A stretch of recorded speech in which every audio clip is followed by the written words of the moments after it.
Hello everyone and welcome back. My name is Kamilian, and in this series I share opinions of mine on movies, TV shows and games which have a high chance of falling into the minority.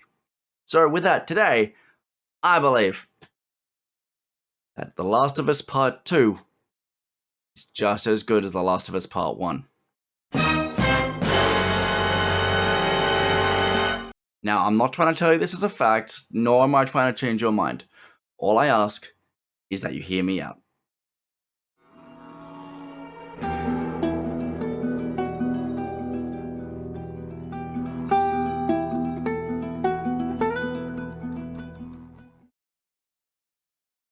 Part 2.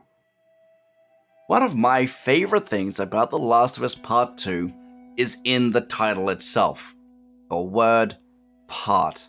How easy it would have been to slap a number at the end and bill it as a traditional sequel.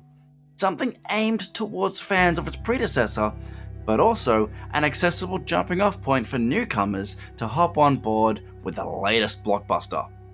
The Last of Us Part 2 neglects that latter category, heavily implying that it is absolutely imperative that you play through the first The Last of Us to appreciate this follow-up chapter.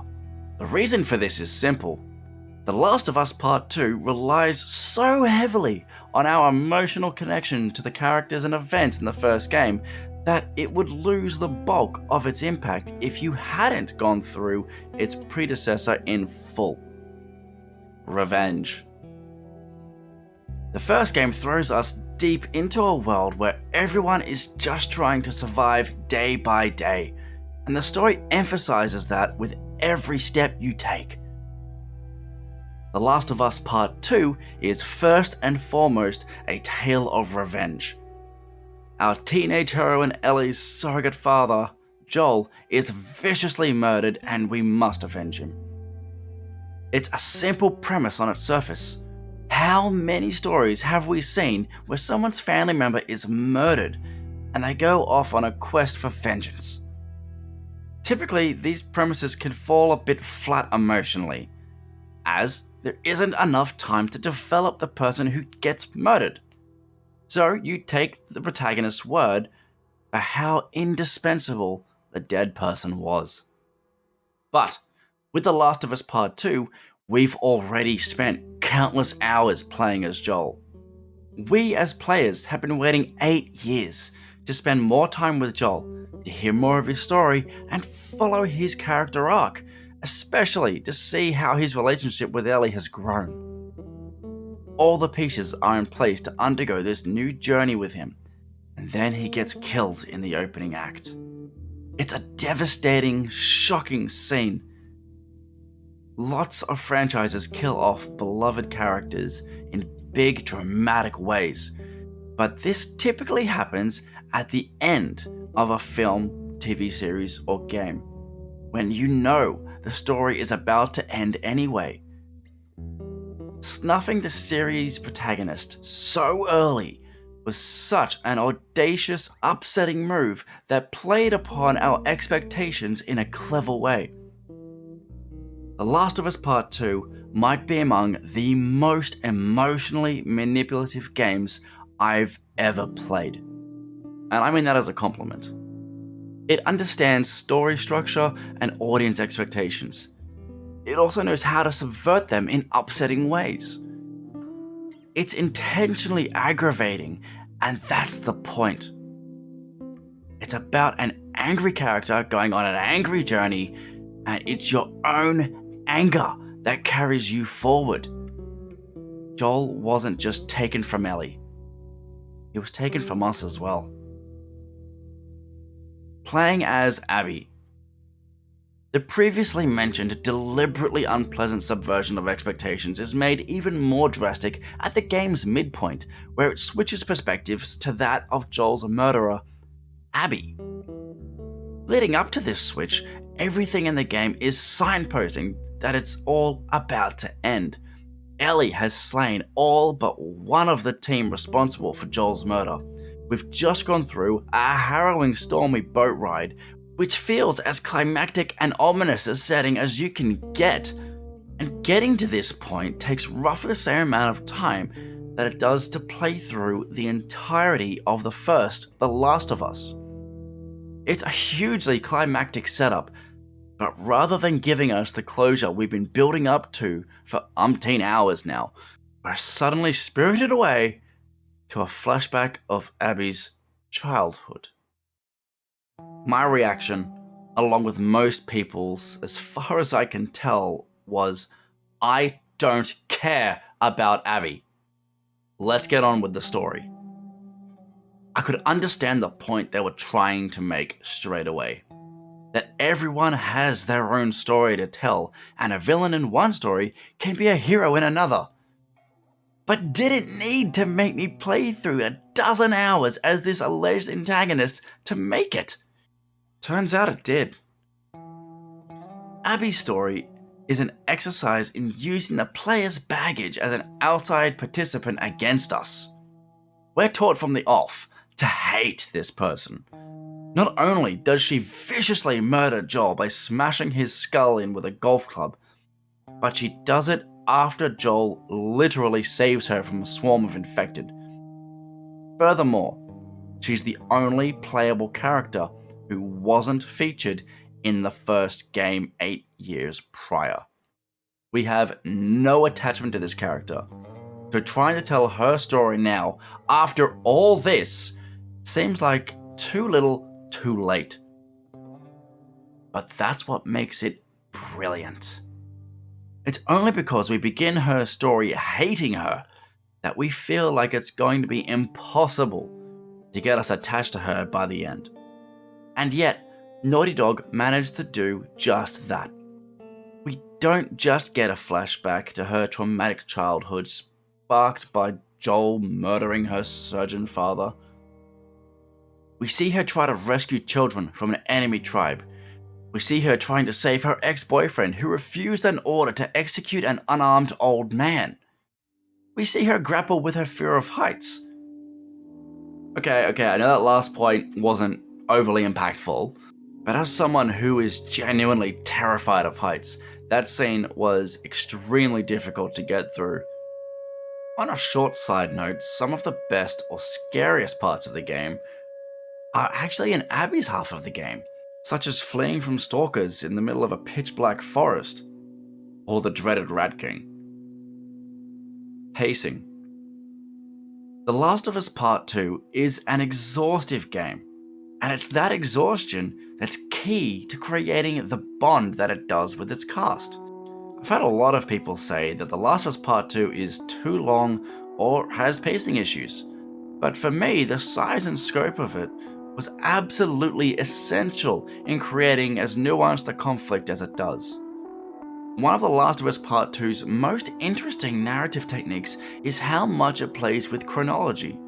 It's only in the game's final scene that we truly understand why Joel's death was as meaningful as it was to Ellie, as she was just on the cusp of forgiving him, suggesting a bright, hopeful path forward for our fan-favorite duo. Only this information is withheld from us, the player, the entire time.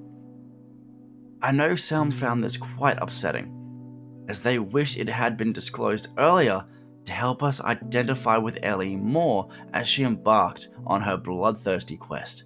But to me, it worked, as it seemed like the whole game was about manipulating the player by judiciously doling out pertinent information at deliberately scripted points.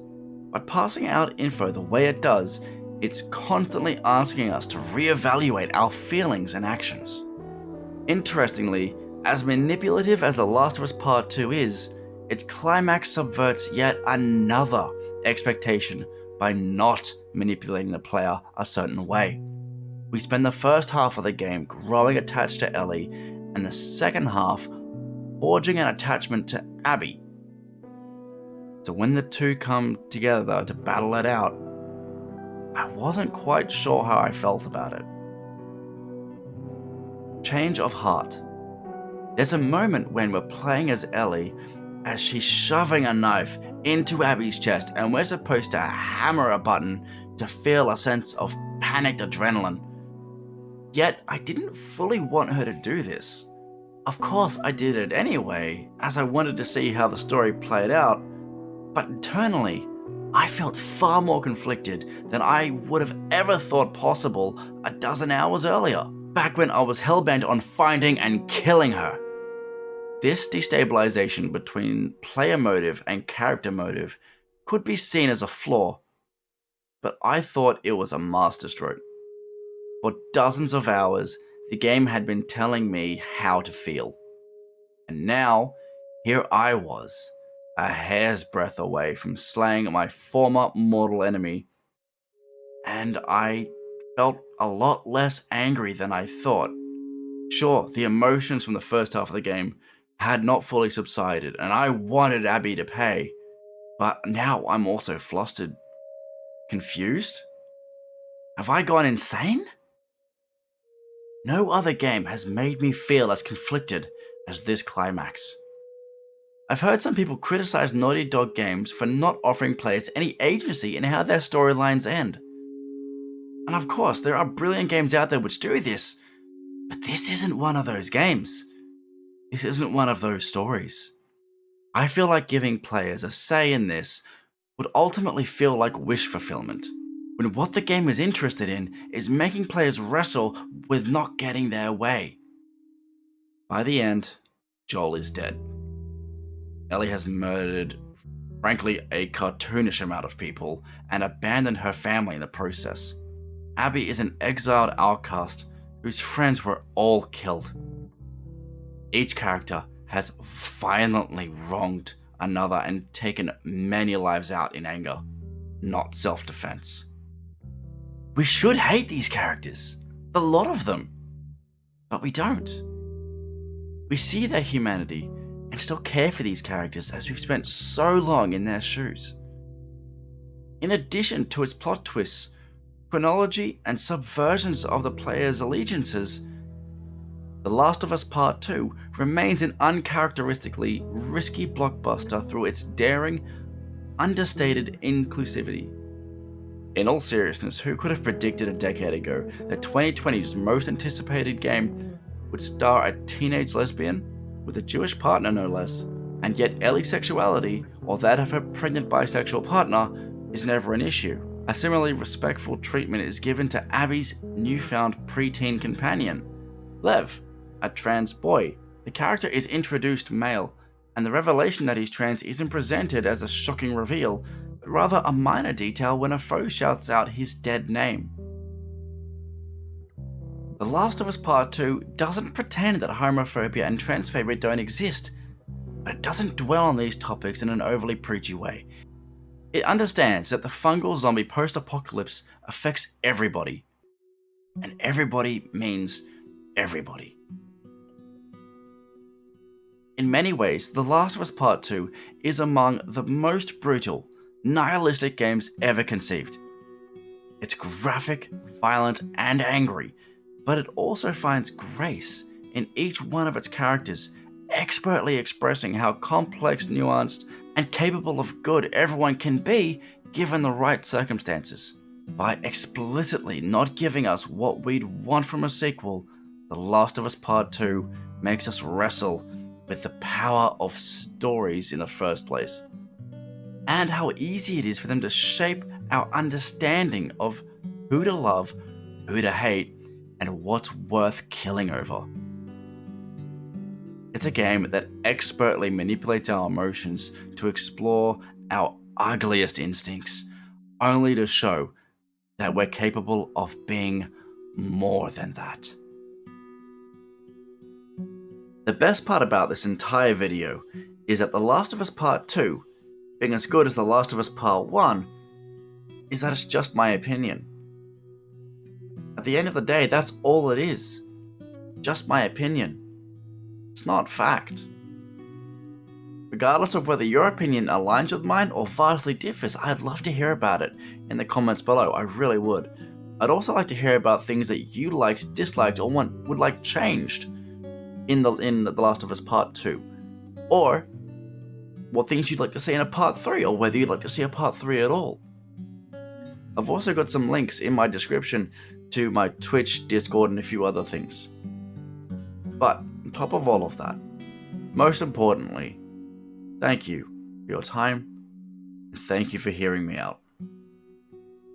Anyway, until next time, please stay safe. Hopefully I'll see you all again soon, but until then, see you later.